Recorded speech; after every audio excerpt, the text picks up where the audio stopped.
Welcome to the Hoja on Architecture podcast. The Architecture of Experience, Chapter 9 Atmosphere Matters Comfort, Perception, and Sensory Design. In the previous chapter, we explored how design systems shape human behavior through convenience, repetition, and adaptation. We examined how environments quietly guide movement, regulate interaction, and condition bodily habits over time, revealing that ergonomics is never only about support, but also about behavioral organization. Yet behavior alone does not fully explain how architecture is experienced. Bodies do not simply move through systems rationally, they also feel space emotionally and sensorially. Long before conscious interpretation begins, environments already produce impressions of warmth, tension, calmness, exposure, comfort, or unease.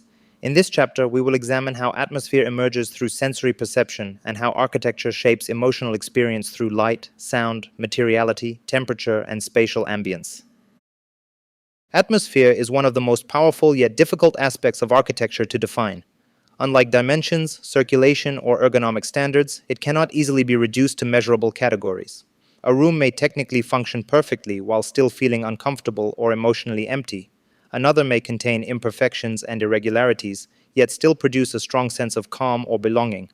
These reactions often occur immediately and intuitively, before analysis or conscious judgment begins.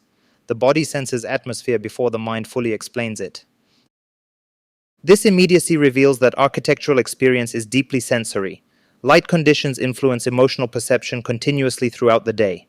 Harsh artificial illumination can produce fatigue and detachment, while softer and more variable lighting may encourage relaxation and attentiveness. Sound behaves similarly.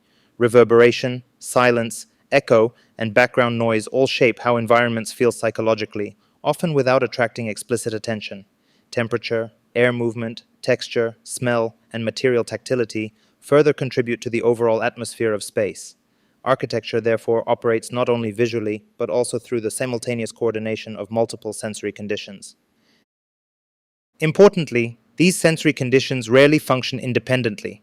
Atmosphere emerges relationally through the interaction between environmental elements and bodily perception. Warm light may feel comforting in one setting yet oppressive in another. Large open spaces may produce freedom for some users while creating anxiety or exposure for others. Even identical physical conditions can generate different emotional responses depending on memory, expectation, culture, and context. Atmosphere is therefore neither entirely objective nor entirely subjective. It exists between the environment and perception. This relationship helps explain why atmosphere often resists representation. Architectural drawings can communicate dimensions, structure, and spatial arrangement with precision, yet they struggle to capture how a place actually feels. Renderings frequently attempt to simulate atmosphere visually through lighting and material effects, but lived experience always exceeds representation. Sound changes through occupation. Materials age and acquire texture. Light shifts with the weather and time. Bodies move, pause, and interact unpredictably. Atmosphere unfolds dynamically through experience rather than remaining fixed within images. Because of this, atmosphere has historically occupied an uncertain position within architectural discourse. Modernist traditions often privilege clarity, function, and visual order, treating atmosphere as secondary or decorative. Yet lived experience repeatedly demonstrates that emotional perception cannot be separated from spatial performance. People remember how places felt long after they forget precise dimensions or formal compositions. A childhood home, a quiet library, a crowded station, or a sacred interior remains emotionally powerful not because of abstract geometry alone, but because of the atmosphere produced through sensory engagement. This sensory dimension also reveals the limits of purely functional ergonomics. Traditional ergonomic approaches frequently focus on measurable bodily conditions such as posture, circulation efficiency, and physical accessibility. While these remain essential, atmosphere reminds us that comfort is never purely mechanical. Psychological comfort can be just as important as physical comfort. A technically ergonomic workspace may still cause stress due to lighting, noise, or excessive exposure. Conversely, an imperfect environment may nevertheless feel emotionally supportive through warmth, familiarity, or sensory richness. The rise of environmental psychology and phenomenological approaches to architecture has increasingly emphasized this relationship between sensory perception and emotional well-being. Rather than treating architecture as an isolated object, these perspectives understand space as something encountered through the lived body. Vision becomes only one component within a broader field of sensory interaction. Texture under the hand, sound underfoot, shifts in temperature, and changes in smell all contribute to how environments are understood and remembered. Architecture becomes immersive rather than purely visual. This shift has important implications for contemporary design practice. In highly technologized environments, sensory overload has become increasingly common. Screens, artificial lighting, constant noise, and uninterrupted visual stimulation produce environments that often demand continuous attention from the body. As a result, sensory fatigue becomes an architectural issue as much as a psychological one. People increasingly seek spaces that offer calm, softness, and perceptual relief amid overstimulating urban conditions. Materiality plays a particularly important role within this context. Materials are experienced not only visually, but also through their communication of temperature, weight, texture, and emotional associations. Stone, wood, metal, concrete, and fabric all shape bodily perception differently. Smooth, reflective surfaces may promote precision and control, while softer textured materials may encourage intimacy and comfort. The sensory character of materials, therefore, contributes directly to atmosphere, influencing how bodies relate emotionally to space. Sound similarly transforms the architectural experience in ways that are often underestimated. Certain environments amplify noise and tension, while others absorb sound and create calmness. Silence itself can feel peaceful or unsettling depending on context. Public spaces filled with uncontrolled noise may generate stress even when visually appealing, whereas carefully moderated acoustics can produce focus and emotional stability. Architecture therefore shapes atmosphere not only through what is seen, but also through what is heard and how sound behaves spatially. Light perhaps remains the most emotionally powerful atmospheric element of all. Natural light changes continuously throughout the day, introducing temporality into spatial experience.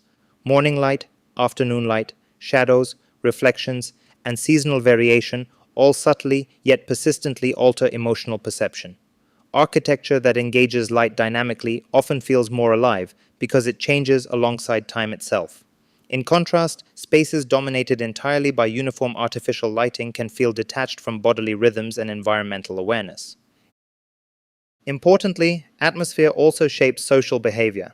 People linger longer in spaces that feel emotionally comfortable and avoid those that feel stressful or alienating.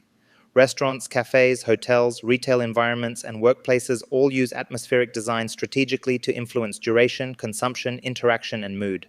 Atmosphere therefore exists not only as an aesthetic concern but also as a behavioral and economic tool. The emotional tone of space affects how bodies act within it. Yet the atmosphere cannot be entirely controlled. Individuals perceive environments differently depending on memory, culture, sensory sensitivity, and emotional state. A space that feels calm to one person may feel isolating to another. Architecture can establish conditions for atmosphere, but it cannot fully determine emotional response.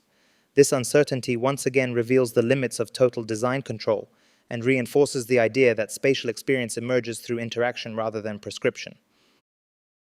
In this chapter, we have explored how the atmosphere shapes architectural experience through sensory perception and emotional response. We have seen that comfort extends beyond physical ergonomics into psychological and sensory conditions, and that architecture continuously influences feeling through light, sound, materiality, and ambience. More importantly, we have begun to understand that architecture is remembered not only through form and function, but through the atmospheres it creates around the body. In the next chapter, we will conclude the season by bringing these discussions together through the idea of lived space itself. We will move beyond isolated ergonomic conditions and examine how body, movement, perception, atmosphere, and behavior combine into a continuous architectural experience. The discussion will shift from sensory perception to holistic experience, from individual conditions to the total relationship between body and space. Because once architecture begins to shape not only how bodies move or behave, but also how they feel, the final question becomes unavoidable. What does it truly mean to live in space rather than occupy it?